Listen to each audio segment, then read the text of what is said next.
अभी last time जो discuss किया था लेक्चर 1 एंड लेक्चर 2 में सॉलिड स्टेट का थ्योरी पार्ट, उसमें से अपन लोगों ने क्या डिस्कस किया था? क्रिस्टल सिस्टम के बारे में। क्रिस्टल सिस्टम में यूनिट सेल पढ़ा था। यूनिट सेल 3 टाइप के पढ़े थे, simple unit cell, then second पढ़ा था बॉडी सेंटर्ड यूनिट सेल, और थर्ड पढ़ा था फेस सेंटर्ड यूनिट सेल।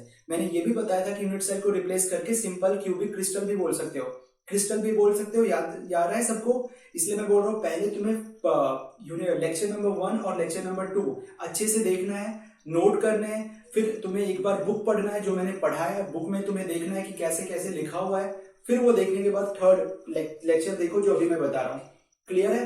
देखो लेक्चर 3 का अपना नेक्स्ट टॉपिक है कि मैंने जो भी पढ़ाया है लेक्चर 1 और 2 में उससे रिलेटेड मैं एमसीक्यू दे रहा हूँ, और एमसीक्यू में किस टाइप के क्वेश्चंस नीट में आते हैं या जेई में आता है वो क्लियर करवा रहा हूँ। ये ऐसा ही एग्जाम जेई का क्वेश्चन है, और क्वेश्चन क्या लिखा है ये देखते हैं। लिखा है in a solid system atoms A are arranged at corners. Atoms A को कहां अरेंज किया है? कॉर्नर्स पे अरेंज किया है, एंड फेस सेंटर पे अरेंज किया। तो मींस एक एटम ए है और एक सॉलिड लिया जिसमें एटम ए को अरेंज किया है कॉर्नर्स और फेस सेंटर्स पे। And atom B are arranged at body centre and edge centre. और एटम बी को कहां अरेंज किया है? बॉडी सेंटर पे और एज सेंटर पे। तो बोला find the formula of solid. अब तुम लोग अभी 11th से 12th में आए हो, तुम्हें क्या सॉलिड का फॉर्मूला कैसे कैलकुलेट करते हैं, क्या करते हैं, वो सब कुछ पता नहीं है। तो मैं तुम्हें 3 पॉइंट जो पहले बता रहा हूं वो ध्यान में रखना, और वो 3 पॉइंट पे तुम्हें पहले से भी कुछ पॉइंट पता होगा। बहुत सारे बच्चों को पहले से पता होगा जो मैंने पहले बताया था। क्या? Contribution of corner. First point है कॉन्ट्रीब्यूशन ऑफ ईच कॉर्नर। एक कॉर्नर का,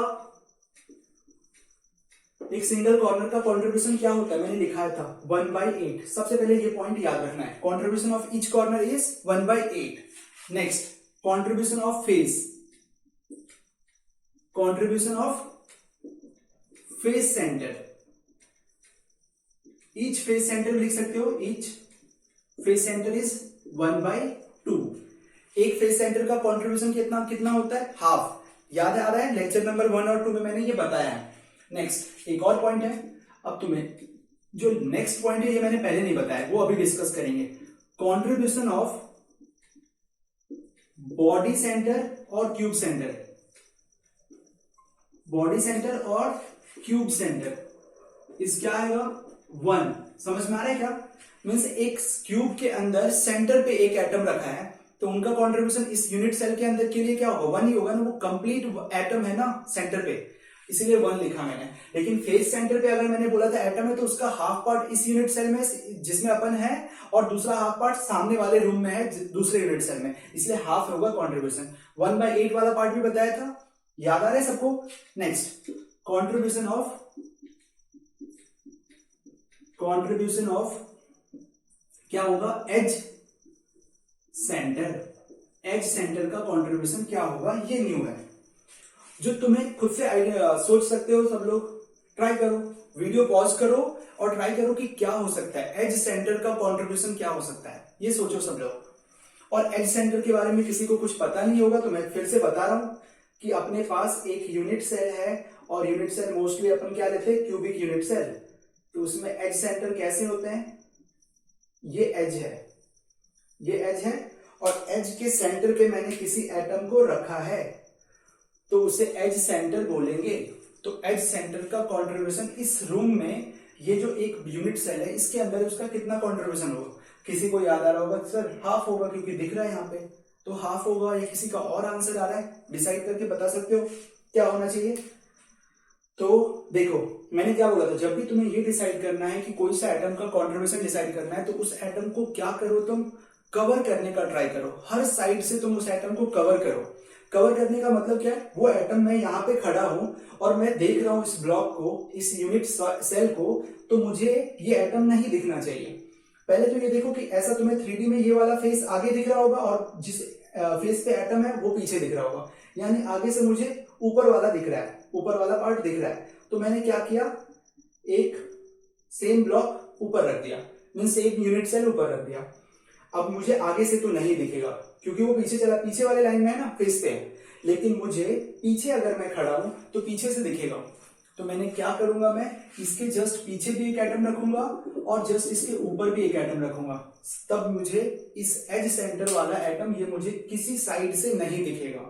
इसका मतलब क्या है कि अगर ये एटम कितने एटम को कंट्रीब्यूट कर रहा होगा, कितने यूनिट सेल को कंट्रीब्यूट कर रहा होगा, एक इस यूनिट सेल को, एक ऊपर वाला, एक वो ऊपर वाले का पीछे वाला और एक नीचे वाला। टोटल कितने यूनिट सेल को कंट्रीब्यूट कर रहा है, 4। मींस एक एटम 4 यूनिट सेल में डिवाइडेड है, यानी एक यूनिट सेल का कितना कंट्रीब्यूशन आना चाहिए, एक सिंगल का क्या आना चाहिए बताओ, 1/4 आना चाहिए ना। मींस इस एटम का कितना पार्ट इस रूम के अंदर है, इस यूनिट सेल के अंदर है, तो 1/4 पार्ट इसके अंदर है, 1/4 पार्ट ऊपर है, 1/4 पार्ट पीछे वाले में नीचे है और ऊपर है। क्लियर है सबको? तो 1/4 1/4 1/4 1/4 आ गया अपना 1, तो कंप्लीट 1 एटम होगा। तो क्या बोलोगे, एज सेंटर का कंट्रीब्यूशन 1/4। ठीक है, ये वाला पार्ट तो बच्चों सबको याद रखना पड़ेगा। अगर जो सोच पा रहे हैं, जिसका इमेजिनेशन स्ट्रांग है, तो उनका अच्छे से इजीली हो जाएगा। लेकिन अगर किसी को पता नहीं चल पा रहा है सर कैसे कर रहे हैं, कैसे क्या हो रहा है, एज सेंटर का कंट्रीब्यूशन आपने 1/4 कैसे कर दिया, तो इसके लिए मैं क्या बोल रहा हूं कि ये 4 पॉइंट तुम अच्छे से रट लो, तुम्हें प्रॉब्लम नहीं होगा। आगे मैं बता रहा हूं कि कभी भी आए, कॉर्नर्स का कंट्रीब्यूशन 1/8, फेस सेंटर का कंट्रीब्यूशन 1/2, फिर एज सेंटर का कंट्रीब्यूशन 1/4 और बॉडी सेंटर और क्यूब सेंटर का कंट्रीब्यूशन 1, कंप्लीट 1। ठीक है, यहां तक किसी को कुछ डाउट है तो पूछो। समझ में आ रहा है क्या? तुम मुझसे पूछ सकते हो, जो भी डाउट अगर आए तो तुम कमेंट सेक्शन में पूछ सकते हो, मैसेज कर सकते हो मेरे नंबर पे, व्हाट्सएप कर सकते हो जिस नंबर पे मैंने दिया है, उसके थ्रू तुम नंबर पे मैसेज करो, मैं तुम्हें आंसर दूंगा। अगर कुछ भी डाउट आता है या तुम बुक पढ़ते हो, उस बुक में तुम्हें डाउट आता है, तो उनका इमेज लो और वो मुझे पिक भेज दो, तो मैं तुम्हें एक्सप्लेन करके नेक्स्ट वीडियो में तुम्हें एक्सप्लेन करके बता सकता हूँ कि वो क्वेश्चन क्या है, कैसे क्या लिखा हुआ है, क्या समझाऊंगा तुम्हें। ठीक है, क्लियर है सबको? तो ये वाला पार्ट सबको याद रखना है, और बहुत लोगों को आ गया होगा भी। क्लियर होगा सबका? ये मैं रब कर दूं इस साइड वाला, अब अपन क्वेश्चंस पे जाएंगे। तो मैं रब कर रहा हूं। कंट्रीब्यूशन ऑफ ईच कॉर्नर सबको याद हो गया, 1/8, फेस सेंटर का 1/2, बॉडी सेंटर का 1, एज सेंटर का 1/4। और 2 पॉइंट और अच्छे से सबको पता होगा, नंबर ऑफ कॉर्नर्स कितने होते हैं, 8। नंबर ऑफ एजेस कितने होते हैं, नंबर ऑफ एजेस 12। ठीक है ना, देख लेना। नंबर ऑफ कॉर्नर्स, अगर मैं लिखवा देता हूं ये भी, नंबर ऑफ कॉर्नर्स कितने होते हैं, 8।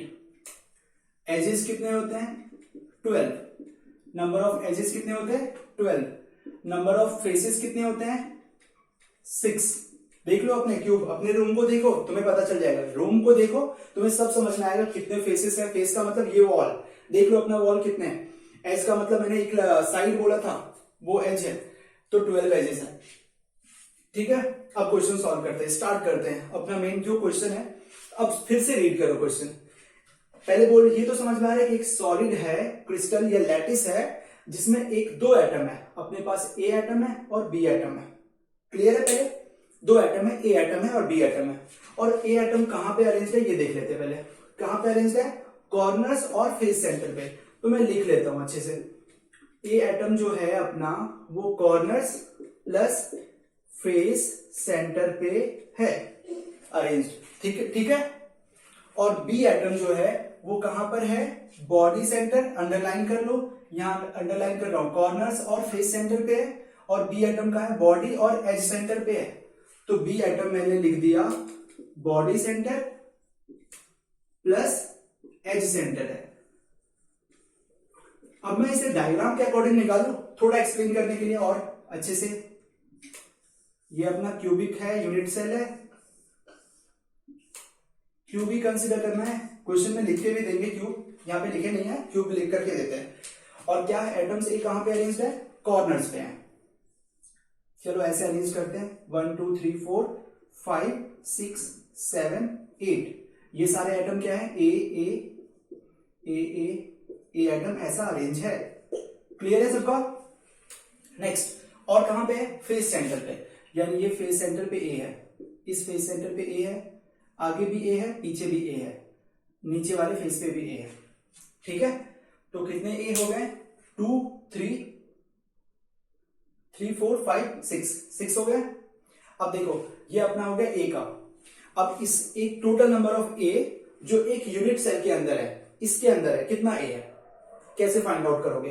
तो अब तुम ए के लिए क्या लिखोगे, ये देखो, ए के लिए क्या लिखोगे, कॉर्नर्स, कितने कॉर्नर्स पे है, 8 कॉर्नर्स पे है ए, और एक कॉर्नर का कंट्रीब्यूशन कितना होता है, अभी मैंने बताया कि सिंगल कॉर्नर का कंट्रीब्यूशन 1/8 होता है, तो 8 इंटू 1/8, तो ये हो गया कॉर्नर्स वाले एटम हो गए, टोटल नंबर ऑफ एटम। ए का टोटल नंबर ऑफ एटम कैसे करोगे, 1/8 into 8, effective number of atoms find out करने ए के तुमको, प्लस फेस सेंटर पे एटम है, फेस सेंटर पे कहां पे है, ये फेस सेंटर, कितने फेसेस दिख रहे हैं, 1 2 3 4, आगे वाला नीचे वाला, तो टोटल 6 फेसेस है, और 6 फेसेस, इनका कंट्रीब्यूशन क्या होता है, एक सिंगल फेस का कंट्रीब्यूशन क्या होगा, हाफ ऊपर होगा हाफ नीचे होगा, तो 6 into 1/2 means 1 plus 3 is equal to 4, यानी A4 लिखोगे ऐसा, A4। अभी समझ में आ रहा है कुछ, बताओ क्या किया मैंने, अपने को फॉर्मूला बताना है उस सॉलिड का, और सॉलिड का फॉर्मूला जब भी बताओगे तो इस एक के अकॉर्डिंग कंसीडर करोगे, एक यूनिट सेल के अकॉर्डिंग कंसीडर करके तुम क्वेश्चन सॉल्व करोगे, और इस यूनिट सेल के अंदर effective number of A atoms कितने हैं और effective number of B atoms कितने हैं, बस वो फाइंड आउट कर लो। अगर तुम्हें पता चला एक ए एटम 4 है और बी एटम 3 है, तो formula of solid is A4B3। समझ में आया? इस तरीके से जितने भी सॉलिड बनते हैं ना वो ऐसा आता है, मींस NaCl का फॉर्मूला Na1 होगा और Cl1 होगा, ठीक है, अगर ऐसा आए, और तुम उसे सिंप्लीफाई करके भी लिख सकते हो, मान लो A4B4 आया तो A भी लिख सकते हो उसे सिंप्लीफाई करके। अपन B देखते हैं, B को कर ले, ये A भी A4 आया, B कहां पे, बॉडी सेंटर। नेक्स्ट एक डायग्राम और बना लेते हैं, यहां पे इस साइड बना रहा हूं मैं, देखना बी एटम्स कहां कहां पे है ये देख लेते हैं अपन। बी एटम्स कहां पे है, बी एटम्स को बोला बॉडी सेंटर पे है, यानी ये बॉडी का सेंटर है, बी एटम है। साथ में बी एटम कहां है, एज सेंटर पे है, ये एज कितने हैं, बी, सारे एज सेंटर पे है, बी बी बी बी, ये बी है, बी, टोटल एज सेंटर कितने होते हैं 12, क्योंकि टोटल नंबर ऑफ एजेस कितने होते हैं 12, मैंने लिखवाया है, total number of edges is 12, तुम देख भी सकते हो यहाँ पे एजेस कितने हैं 12। अब बताओ बॉडी सेंटर का कंट्रीब्यूशन कितना होता है, मींस एक एटम, ये सिंगल एटम बी जो है बॉडी सेंटर पे, ये कंप्लीट उस रूम के अंदर है, तो उनका कंट्रीब्यूशन तो 1 ही होगा ना, तो B is equal to 1, single body centre का कंट्रीब्यूशन 1 होता है, तो 1 लिख दिया। और बॉडी सेंटर एक क्यूब के अंदर कितने होते हैं, 1 ही होते हैं, तो 1 ही आएगा, प्लस एज सेंटर का कंट्रीब्यूशन क्या होता है, मैंने लिखवाया था, एज सेंटर का कंट्रीब्यूशन क्या होता है बच्चों, अभी पता है, 1/4, 1/4, और टोटल नंबर ऑफ एजेस कितने हैं 12, तो 1/4 इंटू 12 क्या आएगा, 1 प्लस 3 गिव्स 4, तो ये भी 4 आ गया। समझ में आ रहा है क्या, ये भी 4 आ गया। अब फॉर्मूला क्या लिखोगे सॉलिड का, सॉलिड का फॉर्मूला लिखोगे A4B4, और इसे सिंप्लीफाई करके क्या आएगा आंसर, AB आंसर। ऑप्शन में क्या लिखा रहेगा, ऐसा ऑप्शन देंगे A2B3, बी ऑप्शन देंगे AB, सी ऑप्शन देंगे A4B3, C option, D option देंगे A4B5, ऐसा करके तो तुम्हें आंसर बी होगा, AB।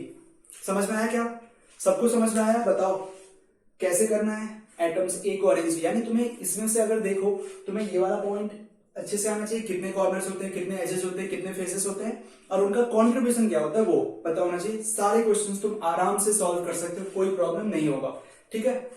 रब कर दूं मैं इसे, इस क्वेश्चन में और कुछ चेंजिंग लाया है वो अपन देखेंगे आगे। बी ऑप्शंस देखो, बी क्वेश्चन और भी पूछा है, तो ये क्या है वो पूछते हैं, देखते हैं अपन। मैं डायग्राम को इसलिए रब नहीं कर रहा हूं, ठीक है।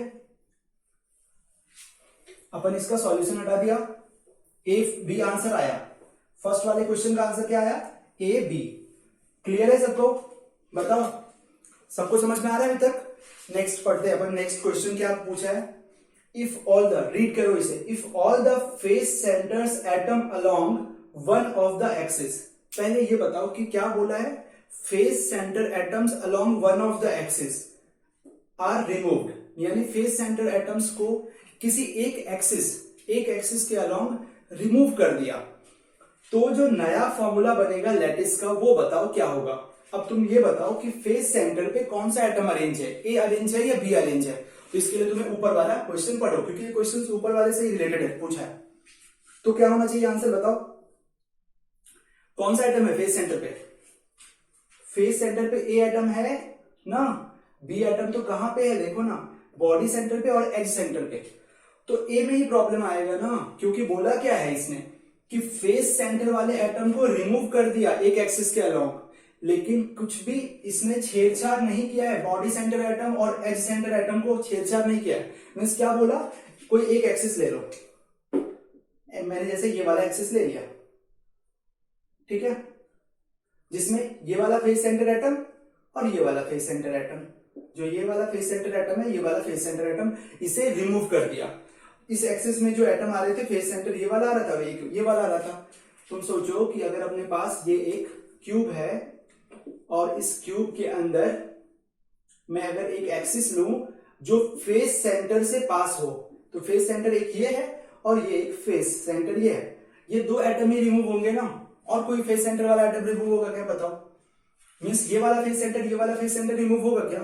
क्योंकि तुम्हें एक ही एक्सिस से उसने बोला कि दो एटम मीन्स फेस सेंटर वाले एटम को रिमूव कर दिया। तो यानी अपना जो ए था, ए पे कुछ प्रॉब्लम तो आएगा। अब बताओ कि कॉर्नर वाले एटम को रिमूव किया है क्या?